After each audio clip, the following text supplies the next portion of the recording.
All right, all right, all right. Wow, that looks so dark. Well, welcome to the. Yeah, it does look dark. Welcome to the Troy Graham Experience. I don't know why I avoided doing this show for so long, but let me turn on this light because I look dark as anything in here. Right? So yeah, but welcome to the Troy Graham Experience. Turn off this fan here real quick. One, two, three. All right. So here we go. See if I get this right. There we go.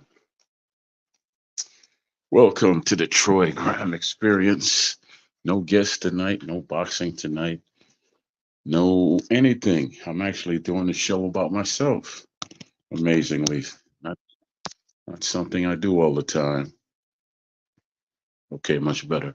Yeah, not something I do all the time. I tend to do shows with guests or shows about other subject matter other than myself. But as I mentioned, this is the Troy Graham Experience. I am the aforementioned Troy Graham. Tonight, I just thought I'd talk about, my journey to getting this heart transplant, man. I kept it to myself, but actually I'm just doing it for those who might be going through it and might see this. It's uh it's just something you gotta be at peace. You gotta be at peace first and foremost. Gotta be able to wrap your head around it, right? And then you gotta say, just hold on to whatever you believe in, whoever you pray to, and then leave it alone. Well, that's what I'm doing with my nonchalant self. I just take it one day at a time, man. I cannot worry about things that are out of my control. And most importantly, stay away from stress. Don't let anything or anyone stress you out. Stay in that space where you're comfortable.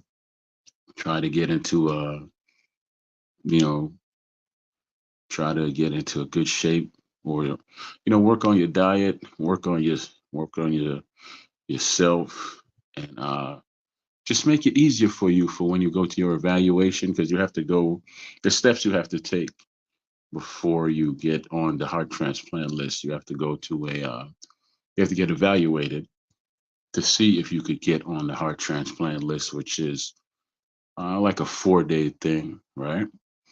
You're going to run through a barrel of tests. You're going to see, oh man, you're going to see counselors, you're going to see dietitians, you're just going to see a lot of different people. A lot of them are going to ask the same questions. One prevalent question is about alcohol and drugs and so forth. I've never been drunk or high, so I don't have that issue. Uh, they ask you about your family life when you go to these evaluations. Who's going to be your caretaker once you come out of the operation? Do you think that you'll need to go to rehab, physical rehab, or therapy once you get out the op? It depends on how you are entering the surgery. Because if you're not in the best of shape, they and you happen to get picked for open heart surgery, it's gonna it's if you're gonna have to learn how to walk and everything all over again, because it's basically open heart surgery. Because what it is that you're getting a foreign organ inside your body. So that's very stressful to your to your system first and foremost, right? And then you are gonna have to learn how to deal with that all over again. And if you're not in a good mental place or physical condition when you get into the actual open, the heart transplant surgery, coming out of it is going to be hell. I've had two open heart surgeries so far in, let's see, one in 2008, one in 2022. So what is that? 14 years. They were 14 years apart. And if I'm approved to get on the open heart surgery list and I get a heart, this will be my third open heart surgery. And I'm 53. So yeah, well, I will be 53. I will be. So that's a lot of toll on your body, and then just the dedication you have to keep on just staying focused.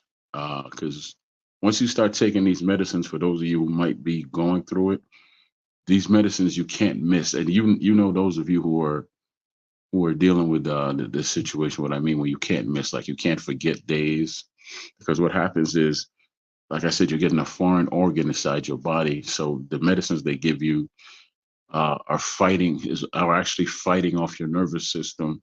That's basically attacking this foreign organ like a germ. So it's keeping them at bay. So your heart, so it's doing two things. It's keeping your heart alive in a sense, but it's also fighting your system so it doesn't destroy your heart. So if you miss any days, then there's a good chance that your system will just get stronger and it'll basically destroy that organ.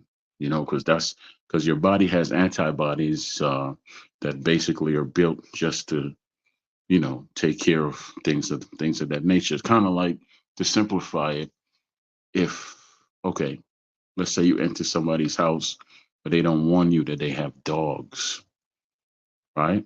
So these dogs by nature are attack dogs or protectors. They're going to attack you. They're going to attack you and keep attacking you until that person calls them off. So that's what's inside. That's what's going to be going on inside your body for the rest of your life once you get a heart transplant. People have said to me, "Well, you're looking forward." Listen, I don't think about it. I really don't. I take every day as a blessing. It's not for me to like ponder or wonder about, hey, what's going to happen to me and all that. I've been around 53 years. I got grandchildren. I got grown ass children, right? I've been in the military. I've done this. I've done that. So I've had a life. Uh, so I've done some things. And so, but I'm looking forward for the next couple of years. I'm telling people I'm going to be around till 100. So, that's just my take on it. I don't really worry about it. Right now I have in my chest a machine called the LVAD.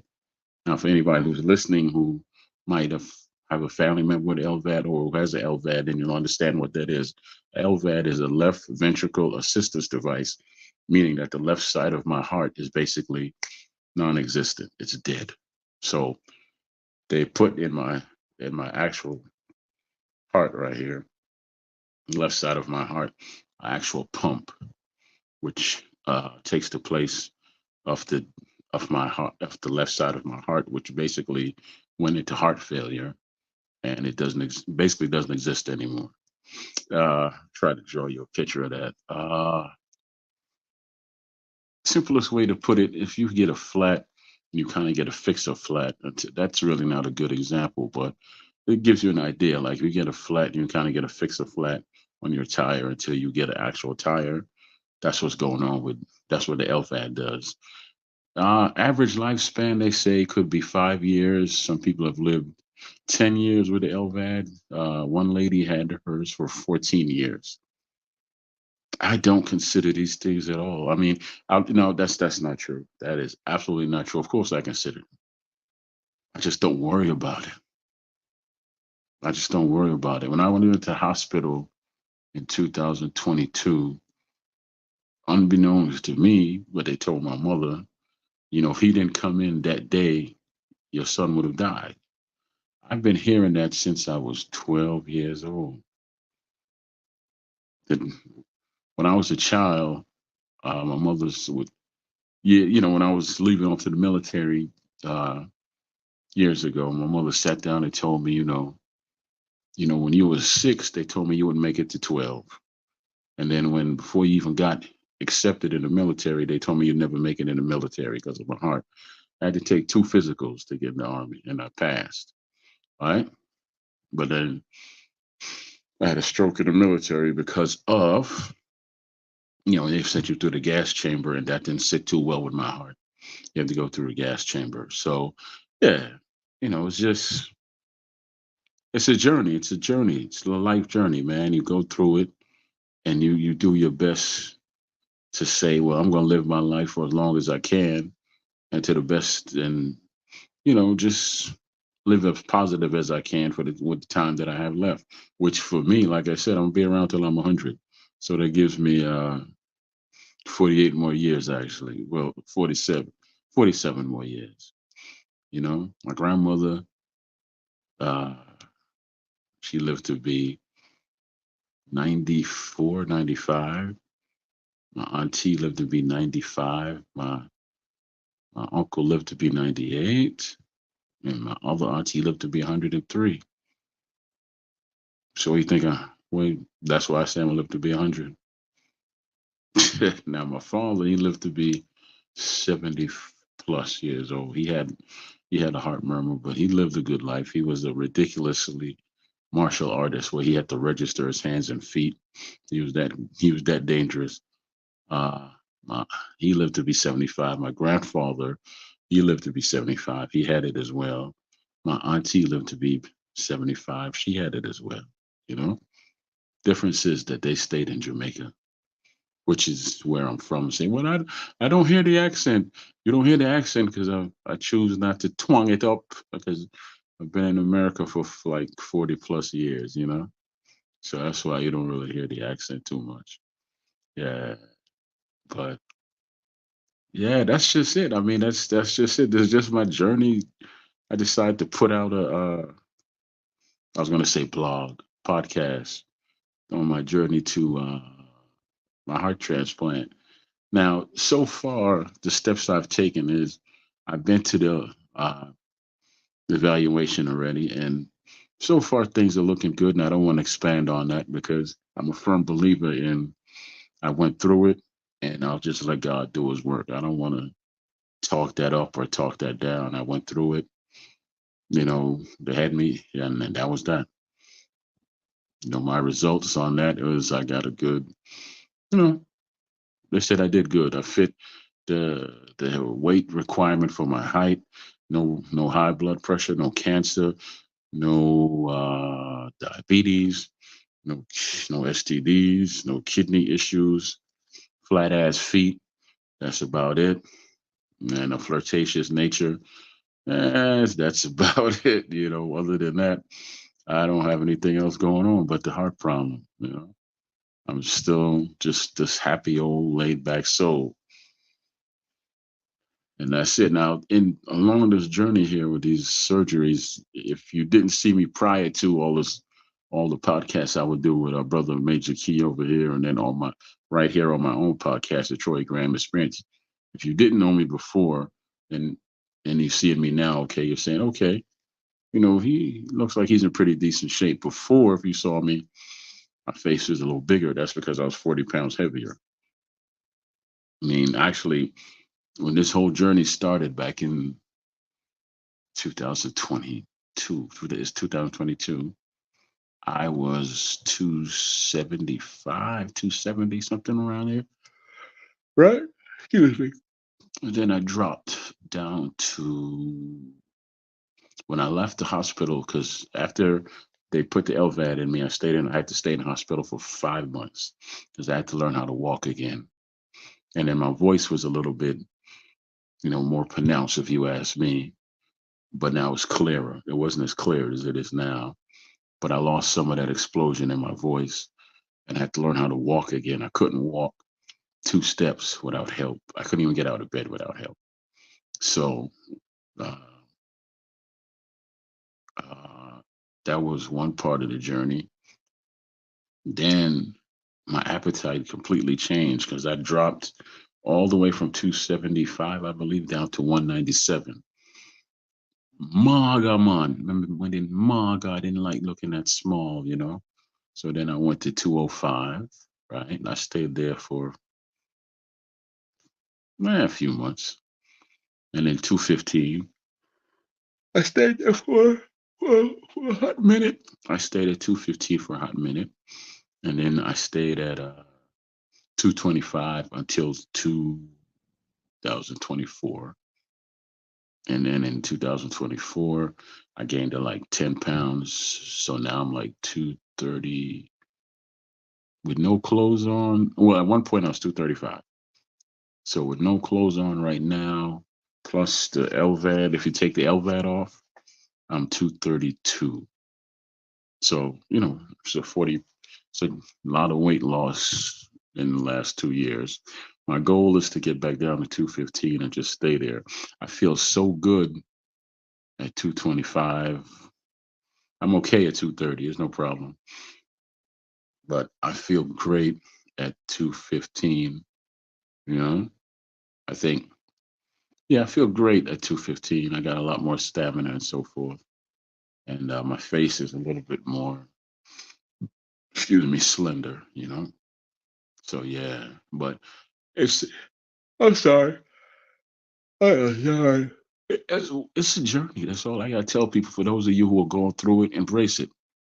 Don't shy away from it. And please stay away from negativity, negative people, negative energy. Listen to your spirit. Your spirit is telling you don't go somewhere, don't do this. Listen to it. It's not lying to you and you don't need to be there. Stay away from salt, stay away from sugar, stay away from just I don't eat bread. I don't eat bread. I don't eat sweets. I always say unless I make it, but every now and then I'll get some Ben and Jerry's ice cream. But I haven't had any ice cream since 2023. Yeah, 2023. I don't drink alcohol. If you don't cook your own food, I would say eat in proportions and get a food log. Definitely get a food log because I eat. I can tell you what I ate today. I had some ground turkey. No, no, no. I had raisin bran, and then that was my breakfast. And then for dinner, I didn't have lunch. I had ground turkey. I'm sorry. Last night I had some smoked turkey neck. Then I had some and I barbecued, put some barbecue sauce on it. So I had some of the barbecue sauce left over. So I made some smoked turkey and a little bit of pasta, and I ate that. And I still got a damn whole pan of meat to eat. So tomorrow I'm gonna make some stuffing and eat it with some of it with the ground turkey, and then I'm going to go like maybe near to the end of the week. I'm gonna go to the seafood restaurant called the Mayflower and get the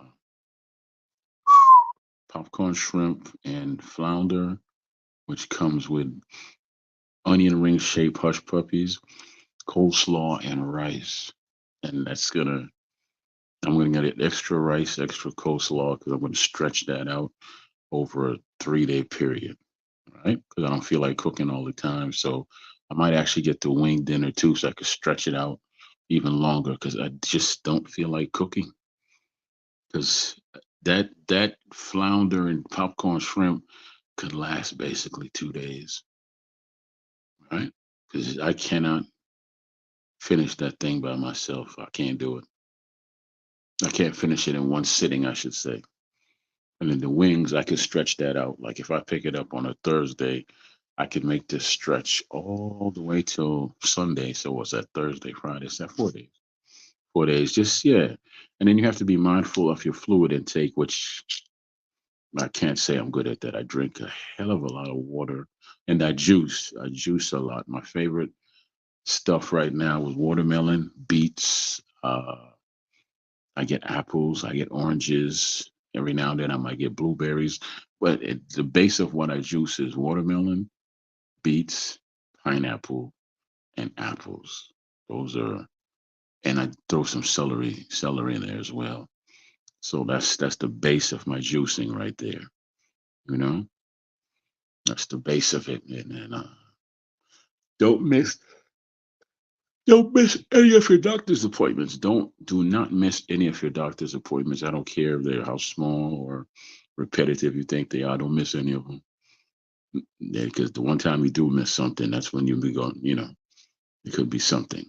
So and during the week I have multiple appointments that I go to. Like right now I have to get approval to get my get my teeth clean like I do every so often. So I'm gonna go do that. Uh, hey, I know I have what's called a stigma in my eyes, so I need the glasses. I've known that since '94, but I don't do contacts, and I keep breaking my glasses. I don't know why. I mean, so I just don't wear them. You know? Yeah. But oh man, it's just that when I talk to I have my sons, my children are 34, 23, 22, and 19, right? When I talk to them, they'll say, "Well, did you take your medicine?" Because I take medicine twice a day, so I take like 12 in the morning. Yeah, about 12 in the morning and then 10 at night, right? So, but I have my advice to anyone else that's taking this journey: set alarms, work out a system that works best for you. What I do is I set alarms for my morning pills at 6 a.m. Then for my night pills, I set alarms for 6 p.m., which I actually moved up a bit because of the fluid pills. I take fluid pills, and if you're taking fluid pills, you understand that once you take them, you will go to the bathroom every 5 to 6 minutes. You're just up, you're just up, you're just up, you're just up. So really, yeah. But your eating habits definitely have to change and will change on this journey. You know, definitely will. So, but look, I could come on here and jump through hoops or just act like it. But hey, this is me right here. This is what you're seeing is me. I'm enjoying it. It's a journey, and I'm enjoying it. And also, if you see on my thumbnail, there's a link to my crowdfunding at helphopelive.org. Right? There's a link to it on my thumbnail. So I believe if you click on that link, hopefully it works. It will take you to helphopelive.org, which will take you directly to my page on helphopelive.org. Now, if it doesn't take you directly to my page, then go onto the link itself. I mean, go onto the site itself, helphopelive.org. You'll see the word campaign. Type my name right next to where it says campaign, and they'll take you directly to my campaign, pretty much to my page. And for those who have donated, most have donated anonymously. Thank you, thank you, thank you, thank you, thank you, thank you, thank you, thank you. Bless you, I appreciate it. And for the brother who I forgot your name, but I did thank you on my page, brother. I did. I'm sorry I didn't see it till a while later, but thank you. I appreciate it. I set a goal for myself of like 15,000. So, you know, yeah, just keep donating. Just to let you know, I don't get a dime of that money. That goes all to my therapy and rehab once I get out of open heart surgery. So it's not like if you're thinking, well, we're donating, and what if he doesn't get the chance to transplant? Then I don't see any of that money.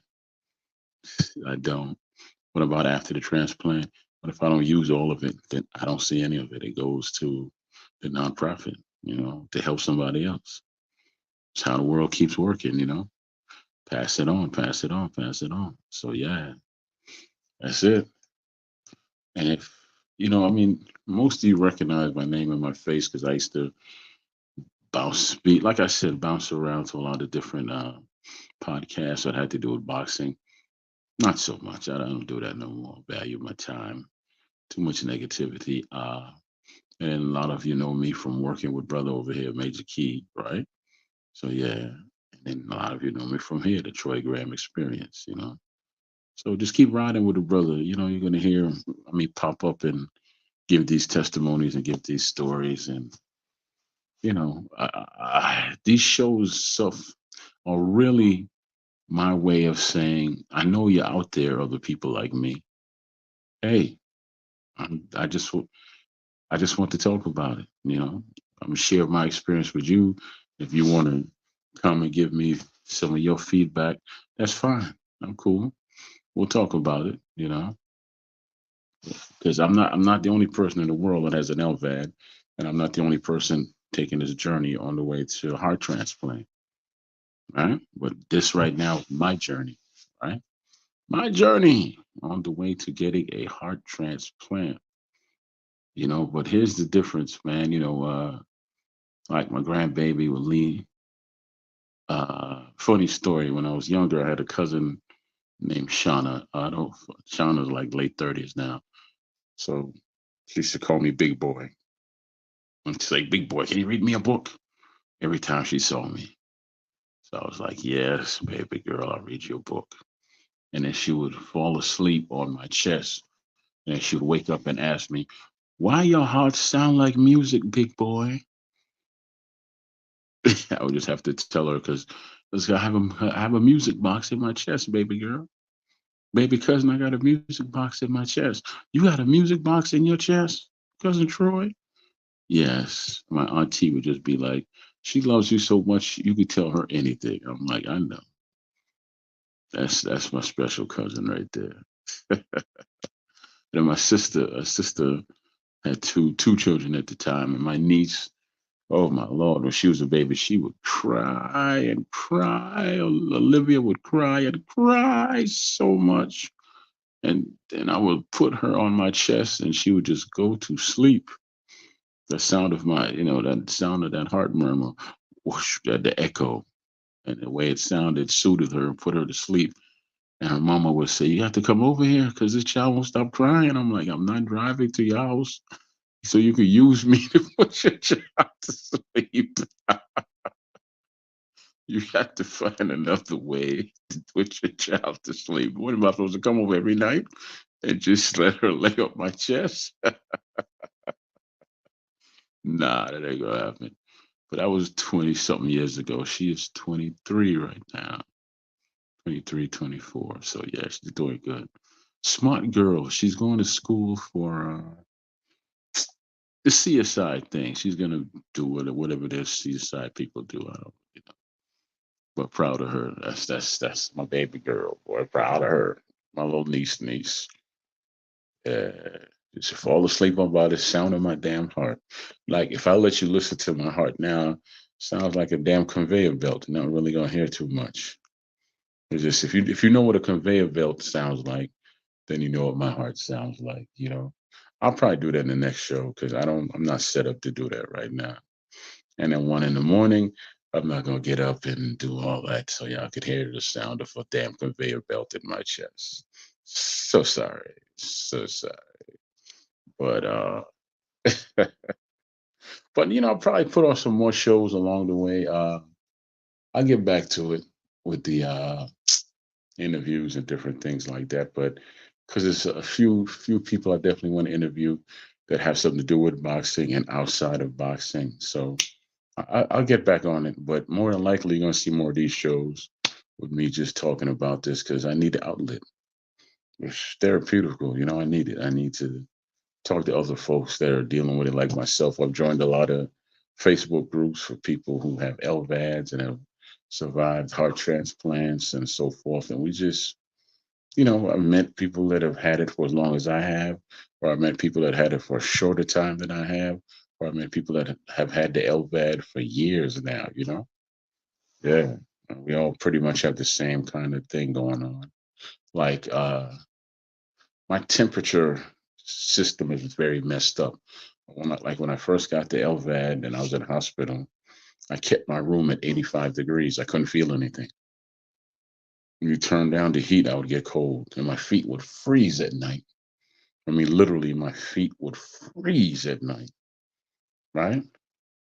And so, yeah, even now, well, I'm drinking again. This is Poor One Sugar. If you're from Jamaica, you know what that is. It's just lemon, water, and cane sugar. That's it. I didn't have any mint or anything to put in there. So it's poor man sugar water. That's all this is, right? That's what I drink most of the time. And I boil my water. I used to buy distilled water, but I just boiled like 2 gallons of water, so I'm good. And I just made some blueberry juice, so I'm good with that. All right. And for breakfast, sometimes I drink a protein shake, and that fills me up. And I don't eat again until dinner. I seem to neglect lunch. So basically, it's breakfast, dinner. That's it. You know, breakfast and then dinner, and that's all. So yeah, but look, it's the first show, so I did a talking for about a half an hour. Next time, you know, I'm gonna keep going. I'm sure maybe I'll get some, I could build an audience and we could discuss. I just want to start something where, because there's a lot of people out there that are like me that really keep their emotions close to the vest, close to their heart, so to speak, but they're going through it. So those are the folks, or there's family members out there that are dealing with family members who are going through this, and they might not know what to say or how to approach them, and they want to talk to someone that's not going to judge them. Hey, I'll do these shows for you as well. I can't answer all your questions. I'm not a doctor, but it's no problem with having a discussion. But I don't pretend to play on a doctor on YouTube, and I can't answer all your questions about your relative, but I could tell you about what I've been through, and we could match up similarities and go from there. There's no judgment over here. Once you say something, no one's going to judge you or anything like that, because hell, I'm the only one here, right? So yeah. But like I said, check out again. I put the link to my crowdfunding. It's helphopelive.org, and then I should take you directly to my page. And if, like I said, if it doesn't work, go to helphopelive.org. You'll see the word campaign. Next to campaign, type my name, Troy Graham, Graham, like graham crackers, Graham. Troy is easy. It's just Roy with a T for those who are thinking otherwise. I'm not saying Floyd. I'm saying Troy. Troy, right? Troy Graham. So that once you get there, it'll give you an idea of how much you can donate and all that. And I thank everybody that has donated. I want to send a big shout out to Gene Deal. He put it. He was the first one to put it on his show and put it out there for me. I appreciate that. Coach Malachi let me come on his program and put it on his show. I appreciate that. I spoke about it on iTalk as well. Appreciate that. You know, and everybody that was on Facebook and donated and all that. Appreciate you. Thank you, and everybody that's on all those pages that I sent it to, that shared it and so forth. Because a lot of times people don't have it to donate. Trust me, I understand. But if you share it 1, 10, 100 times, it'll get to where it needs to be, and someone will see it and say, "Okay, I know somebody's going through this. I'll donate." And I appreciate those people who take the time enough to read my bio and then say, "Okay, well, I can't do nothing for the brother right now, but I will share it." Or those of you who have hit me in the inbox and told me to call this charity and that charity, this church and that church. Can't say they've all worked out, but thank you nonetheless. You've taken the time at least to reply to me. And that shows that, a lot of us out here are very compassionate, and you can't ask for anything more than that. But for someone to give you their time and show you some compassion, because that's all, as humans, even when you're like laid back like me, it still has an effect on you. So thank you. I appreciate that. Definitely appreciate it. So yeah, so it's just part one of my journey to heart transplant. I'll probably be back tomorrow around whatever time. This all goes on my moods, when the spirit hits me to do this, I'll do it. So, and it'll be I'll just pop up on here and you'll see me, and we'll go from there. You know. So look, it's 1:30. Bless up one and all. I appreciate you listening to me. Those of you who are going to see the show and donate, thank you. Those of you who are going to see the show and share it, thank you even more. Come back when I do another show, and I will do another show. And again, thank you for coming out to the journey to my heart transplant with Troy Graham on the Troy Graham Experience. Bless up yourself.